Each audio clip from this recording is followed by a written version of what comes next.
continuar hablando de la coyuntura política, todo lo que está pasando el día de hoy en el Congreso de la República, y por eso hemos invitado a Rosa Bartra. Ella es una conocida política, también abogada, ha sido congresista de la República, que por supuesto le damos la bienvenida. Doctora Bartra, muy buenas noches, gracias por estar con nosotros aquí en Estación Central. Al contrario, las gracias a usted. Muchas gracias por la invitación. Y le agradecemos por estar con nosotros justo a la misma hora que se está dando y se ha dado inicio a la interpelación del ministro del Interior, Víctor Torres, muy cuestionado, aunque ha sido defendido y respaldado de una manera pública por la presidenta Dina Boluarte, que hay que recordar que ha dicho, no habla bien, pero trabaja bien, ¿no? No es un pico de oro, pero bueno, está haciendo su función en el cargo. ¿Qué opina usted?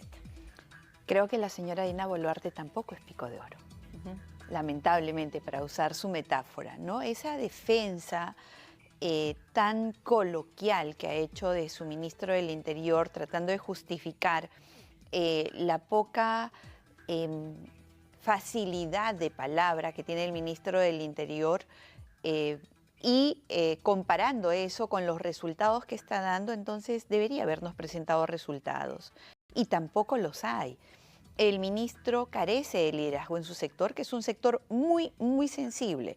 Muy sensible dada la importancia que tiene y dada la jerarquía que tiene la propia institución de la Policía Nacional del Perú. Y creo que el señor Víctor Torres lamentablemente no tiene la experiencia ni la preparación suficiente para liderar un sector tan complejo en un momento en el cual la delincuencia está desbordada. Así que creo que la interpelación que como herramienta de control político ha planteado el Congreso de la República va a ser un momento bastante importante para que él muestre las cifras de resultados, para que él nos diga qué impacto ha tenido los estados de emergencia decretados por la señora Boluarte desde noviembre del año pasado. ¿Qué impacto se ha tenido la declaratoria en emergencia ahora en La Libertad, específicamente en Patás? Porque presenta usted una noticia en la cual el ejército el día de hoy ha intervenido en Patás y con explosivos han destruido algunos socavones y supuestamente habría un detenido por minería ilegal. ¿En serio? ¿Ese es un resultado para mostrar el día que interpelan al ministro? Que es un duro golpe a la minería ilegal? Yo creo que ni un golpecito. O sea, de verdad, ni siquiera un golpecito. Conozco la realidad de La Libertad, de Patás. De hecho, yo he sido congresista por La Libertad. Y como liberteña estoy profundamente preocupada por la situación de inseguridad que vive mi región. Pero La Libertad no es, digamos, un punto rojo en el Perú. Todo el Perú vive... Está en rojo. Todo el Perú está en rojo. Sí. Antes era como que no, en el mapa del peligro, del delito, la delincuencia, del delito, justamente pues zonas focalizadas, pero ahora pues se ve estos puntos rojos en todo el territorio nacional. Claro, y el gran peligro es que la falta de estrategia se hace evidente cuando ellos plantean como única alternativa la declaratoria de estados de emergencia. Cuando se dio el cambio del anterior comandante general de la Policía Nacional, justamente se dijo que salía, entre otras razones, porque había sido totalmente sin resultados el estado de emergencia que se aplicó aquí en Lima. Sin embargo, lo han repetido en La Libertad como estrategia prácticamente única. Y el problema de esta estrategia es que lo único que logran es que la delincuencia migre. Tú pones efectivos de seguridad, policías o el ejército en una determinada zona, lo que va a hacer la delincuencia es desplazarse al distrito más cercano. El efecto globo que conocíamos en la época del narcotráfico. Efectivamente, ¿no? Entonces tú no logras con una estrategia sostenible, con una estrategia articulada, resultados, y eso es lo que está pasando. Ahora, ¿por qué protege, bueno, no protege, por qué defiende tanto la presidenta Dina Boluarte a su ministro del Interior? ¿Quién le recomendó designar al ministro Torres en este sector, como usted bien dice, tan sensible, sobre todo en estos tiempos tan convulsos? ¿Quién le recomendó que viniera de los Estados Unidos si no tenía la experiencia y que ya estaba como un poco fuera del ambiente ya desde hace tiempo atrás? Además, su experiencia en la gestión pública, que es un requisito indispensable para que se pueda liderar una cartera desde el despacho de ministro. Es indispensable tener experiencia política, porque el cargo de ministro es un cargo eminentemente político, que se apoya en el trabajo técnico de los viceministros. Pero si Víctor Torres no tenía experiencia política, no tenía experiencia técnica, no tenía experiencia específica en temas de seguridad pública, Y que estaba desactualizado además.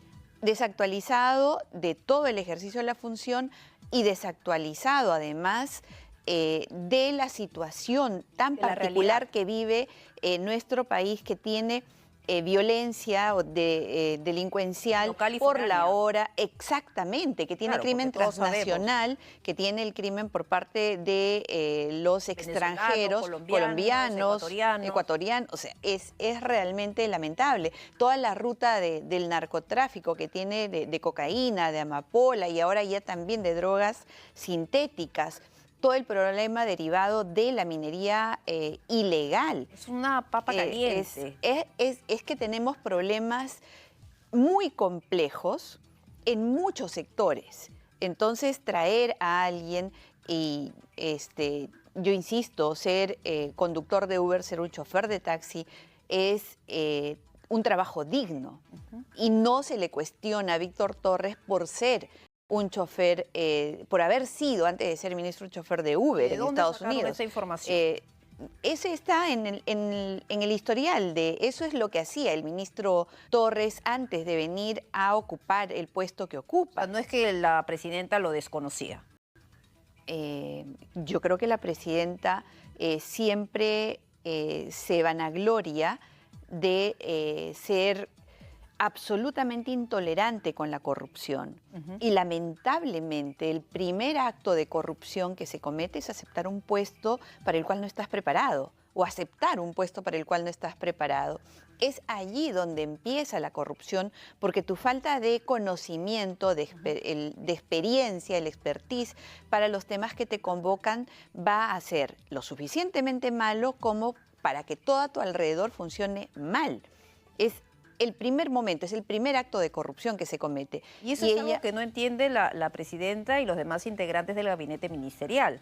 Y es que como quiera que la propia presidenta de la República ha llegado al cargo más importante en nuestro país, con la única experiencia de haber sido jefe de una oficina pequeña de RENIEC, ¿no? Ella, imagino que traslada su posición al resto. Si yo pude, entonces todos pueden.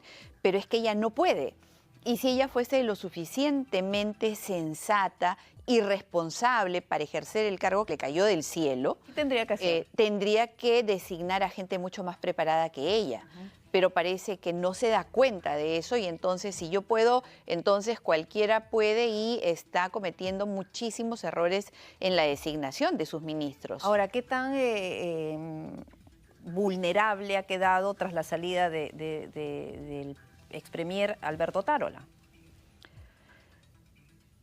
Tiene que expresarse ahora y entonces vamos a escuchar seguramente más seguido expresiones como pico de oro, mi hermano hace lo que se le pega la regalada gana, o las frases coloquiales que ella suele usar. Unidos, ¿no? Lamentablemente, fíjese que advierto en este momento el gravísimo error que acaba de cometer la señora Boluarte en contra de nuestro país al ofrecerse voluntariamente a tener la titularidad de los Juegos Panamericanos. Yo me opuse rotundamente en el año 2018 porque es un dispendio de dinero que no tiene ningún retorno. A pesar de lo que se dice que en ese entonces se creció casi un punto del PBI, eso es que ahora, bueno, ha dicho eso el día de ayer en la conferencia de prensa tras el Consejo de Ministros, el titular del sector de Economía y Finanzas, que también lo que se invierta se va a recuperar hasta 8 veces más. ¿De qué forma? Tenemos un elefante blanco con la Villa Panamericana, que para lo único que sirvió fue para que Martín Vizcarra lleve gente a morir durante la pandemia. Un uso totalmente inadecuado. Lo usó como centro hospitalario cuando no tiene ninguna condición para hacerlo. es imposible que eso sea comercialmente viable y a la larga eso es muchísimo peor que la plata que se bota en la refinería de Talar, y creo que los peruanos ya deberíamos ponerle un alto al dispendio de dinero. Somos un país con muchísimas necesidades, con una Policía Nacional en la cual, y esa es una de las preguntas que hoy va a responder Víctor Torres en la interpelación, que nos diga cómo se ejecuta el presupuesto que aumenta en las declaratorias de emergencia. Pero fíjese usted, con todo el dinero que se va a los panamericanos, se podría equipar todas las comisarías, interconectarlas, modernizarlas de tal manera que la persecución del delito esté acorde con lo que el nuevo Código Procesal Penal exige y lo que la tecnología ahora exige, pero no. Nosotros nuevamente repetimos el error de Martín Vizcarra el 2018, que la verdad es que si para algo sirvieron los Juegos Panamericanos fue para levantar su imagen, Y para que él se vanaglorie de los supuestos logros que se tuvo, como el aumento del PBI, pero hubo un dispendio irracional de dinero. Y la señora Dina Boluarte... fueron 1.000 millones. 4.000. 1.000 millones de dólares, casi 4 millones. Exactamente, de soles. 4.000 millones de soles. Entonces, y ahora 360 millones de dólares, ¿no? Que estamos seguros Más de un que millón eso de soles. va a elevarse muchísimo más, porque van a tener que nuevamente levantar aquello que se hizo mal. Y más bien va a servir para poner en evidencia todo lo que se hizo mal en la infraestructura de los Juegos Panamericanos.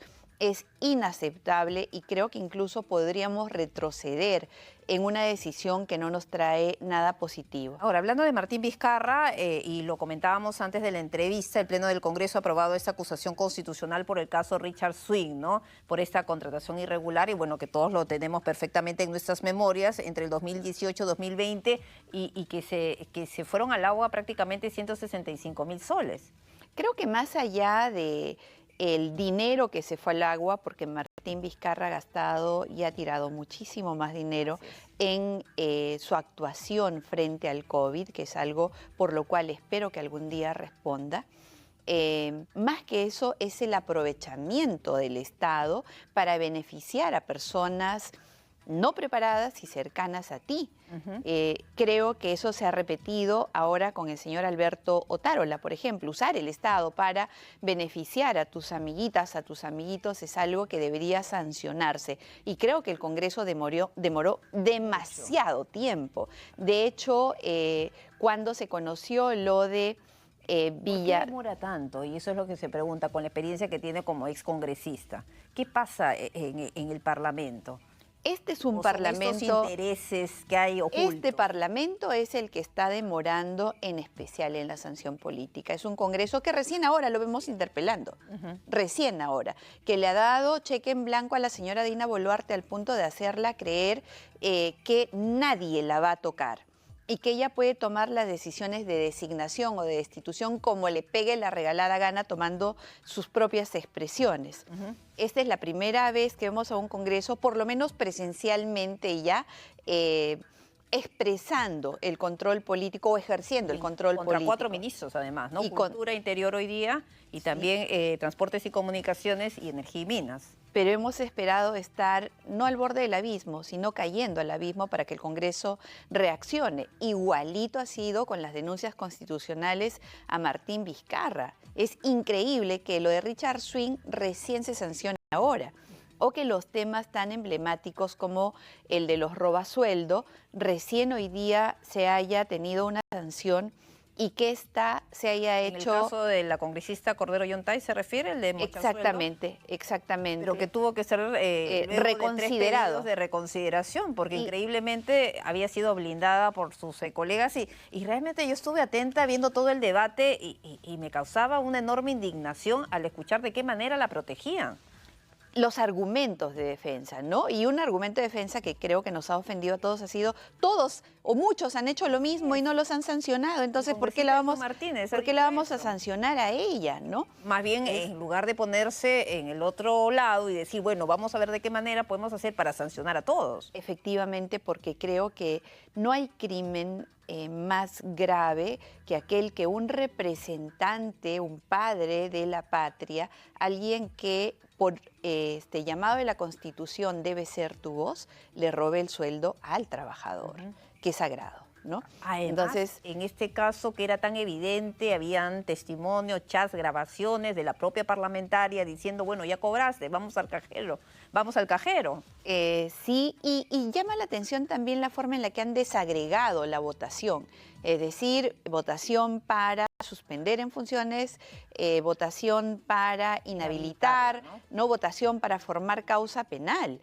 Y eso ha hecho que se vote finalmente después de reconsiderar para formación de causa penal y para suspensión en el cargo, pero ya no se votó no se presentó reconsideración para la inhabilitación.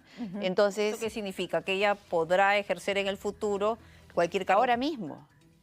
ahora mismo puede ejercer cualquier función pública. Ella solamente ha sido suspendida en el cargo de congresista mientras dure la investigación, pero al no haber sido inhabilitada puede ejercer cualquier otra función pública ahora mismo.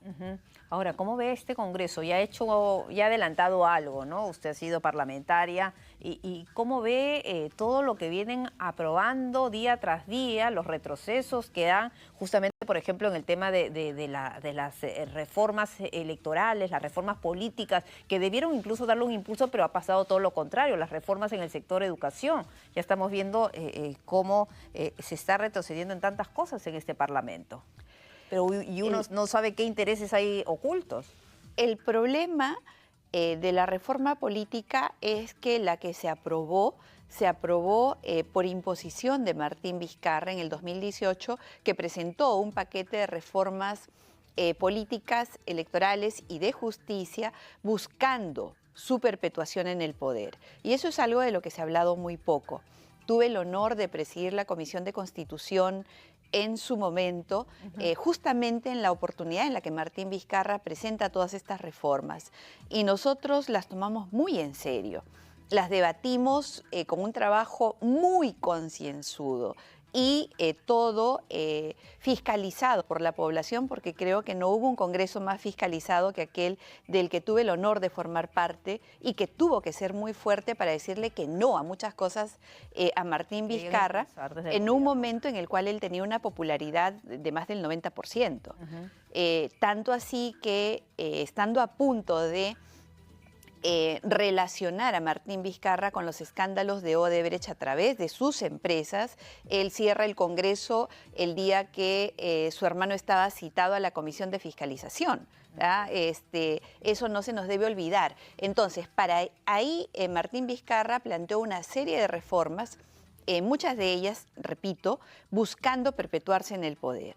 Entonces, el tema de la Junta Nacional de Justicia. Eso en justicia, o los temas como la bicameralidad que él propuso en su momento y que no se aprobó en referéndum, o el tema de las primarias abiertas, simultáneas y obligatorias, las PASO, que la verdad estaban orientadas a destruir los partidos políticos, fomentar el crecimiento de algunos nuevos, pero sobre todo... ¿Por qué? Porque eso, bueno, se tiene la idea de que no era así, ¿no? Y se está señalando que sin la PASO más bien se debilitan los partidos políticos. Es que eso no es verdad, no es verdad. Con él se cambió este tema de los partidos políticos y de que solamente con 14.000 adherentes y 80 comités tú puedas formar un partido político. Por eso es que tenemos casi 40 partidos políticos en este momento, porque lo que él buscaba era atomizar. Exacto, buscaba atomizar. Y ojo que con su adelanto de elecciones él pretendía llevar a referéndum su reelección, ¿no? Entonces, todo eso que se hizo, digamos, que se aprobó solamente lo necesario y quedó pendiente o para ejecutarse en el 2021 o en el 2026, este Congreso lo ha dejado sin efecto, lo cual hace parecer que fuese un retroceso. El problema es que el Congreso solamente lo ha dejado sin efecto, pero no ha propuesto absolutamente ningún cambio. ¿Es un retroceso o no? Si no propones ningún cambio, sí es un retroceso. Sin embargo, digamos que han hecho un cambio... algo que no estaba bien, en su opinión. el cambio más importante en materia política y electoral es que han restituido la bicameralidad. Y ese es un cambio de 60 artículos en la Constitución. Y es un debate al cual el pueblo peruano no ha asistido, porque no ha existido. Y además, Entonces, ya había habido un referéndum donde el pueblo había manifestado su posición en contra de la bicameralidad, que es importante, ¿no? Que es necesaria, según todos coinciden, o la mayoría coinciden, pero no... el ¿cómo se problema ha es que dado, casi no? nadie conoce en qué consiste la bicameralidad ahora. Y la Constitución es el pacto social, es decir, es aquel instrumento que recoge lo que el pueblo siente, quiere, necesita a través de sus parlamentarios, que son la voz del pueblo, y que se plasma en la Constitución. Y este pacto social de la reforma de 60 artículos de la Constitución Estaría rompiendo. no ha existido. Claro. No ha existido porque no hemos conocido los peruanos ningún debate. De hecho, la segunda votación ha sido tan rápida, sin debate, que todos, o sea, en la mañana era la Constitución una y en la tarde tenía 60 artículos diferentes.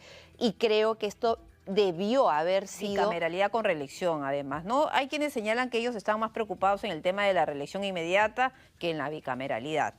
Es probable, sin embargo, difícilmente alguno de los parlamentarios en funciones va a ser reelegido. Claro. ¿No? El nivel de desprestigio que tienen en este momento es tan alto y es muy difícil que la conducta que tienen y en la cual ellos persisten los conduzca a una reelección. De hecho, la van a intentar y ya dependerá del pueblo premiar o castigar con el voto a sus congresistas. Y ya para cerrar la entrevista, doctora Bartra, ¿qué recomendación, o más que recomendación, qué debería hacer la presidenta de la República para poder recuperar el paso, ¿no? Y hacer frente a los principales flagelos, básicamente que tienen que ver con la inseguridad ciudadana? Lo primero que tiene que hacer la señora Boluarte es bajar de su nube, pisar el Perú.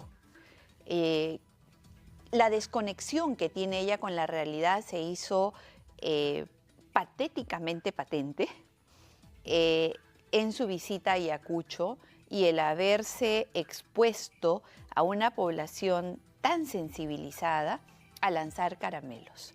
Lo cual mereció que, y de hecho también forma parte de la interpelación hoy, que le jalaran los cabellos y la jalonearan.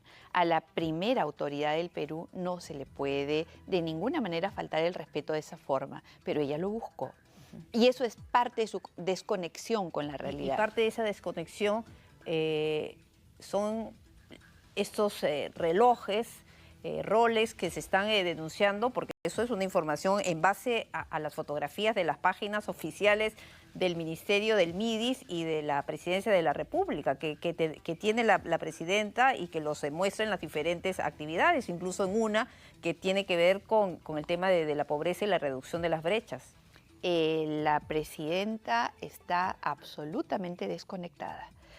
Está haciendo un despliegue de soberbia que nos hace ver claramente que ella vive otra realidad, una realidad paralela en la cual tiene a la presidencia de la República como su tesoro más grande y está disfrutando su momento y no está siendo consciente de que está en ese cargo gracias a Pedro Castillo y a Vladimir Cerrón y que está en ese cargo para servir a los peruanos, no para mejorar su estatus, su apariencia o la ostentación de riqueza, que además no se condice con su salario. Ella gana 15.600 soles al mes y por lo tanto tendríamos que preguntarnos de dónde pecata mía, ¿no? Si no es de la cerería.